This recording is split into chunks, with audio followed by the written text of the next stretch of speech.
அண்ணா நீங்கள்தான் வர வேண்டும் என சீமானிடம் பேசிய ரங்கராஜ் பாண்டே, இது குறித்து தான் நம்ம இந்த காணொலியில் காண இருக்கோம்.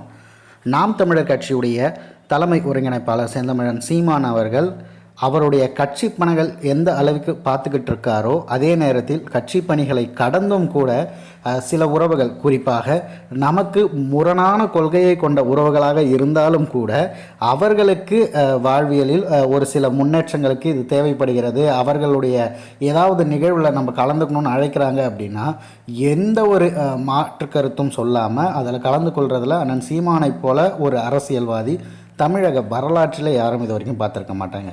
அந்த வகையில் பார்த்திங்கன்னா சமீபத்தில், அதாவது தந்தி டிவியில் பணியாற்றிக்கிட்டு இருந்த ரங்கராஜ் பாண்டே அவர்கள் சில வருடங்களுக்கு முன்பாக அவருடைய அந்த பணியை விட்டு வெளியே வராரு. காரணம் என்னென்னா, அவருடைய விருப்பு விருப்பத்தை பொறுத்து அவர் ஒரு விடயங்களை பேசணும் அப்படின்னு சொல்லி முன்மொழியும் போது அவரே பார்த்திங்கன்னா சாணக்கிய அப்படிங்கிற ஒரு சேனல் ஆரம்பிக்கிறாரு.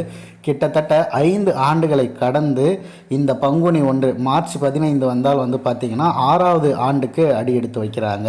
ஸோ அந்த அளவிற்கு அவர் முன்னேற்றமாக வந்திருக்காரு. பல இடங்களிலும் கருத்து கணிப்புகள் சம்பந்தமாக பேசும்போதும், அதே நேரத்தில் சீமான் அவர்கள் மீது இருக்கக்கூடிய முரணாக இருந்தாலும் சரி, பாராட்டாக இருந்தாலும் சரி, சரியான முறையில் கொடுக்கக்கூடிய ஒரு நபராக ரங்கராஜ் பாண்டே அவர்கள் இருந்து வருகிறார். அவர் பார்த்திங்கன்னா சாணக்கியாவோட இந்த 6வது ஆண்டு விழாவிற்காக அண்ணன் சீமான் அவர்களை அவரது பெருமை மிகு சிறப்பு விருந்தினராக அழைத்திருக்கிறதா செய்தி வந்திருக்கு. அண்ணன் சீமான் அவர்களும் கலந்து கொள்வது உறுதியாயிருக்கு. இந்த நிகழ்வு பார்த்திங்கன்னா மார்ச் 15 சனிக்கிழமை மாலை 5 மணிக்கு நடைபெற இருக்கிறது. இதற்கான அனுமதி இலவசம். இது இந்த லேடி ஆண்டாள் ஸ்கூல் ஆடிட்டோரியமில் நடக்குது, ஹாரிங்டன் ரோடு, சென்னையில்.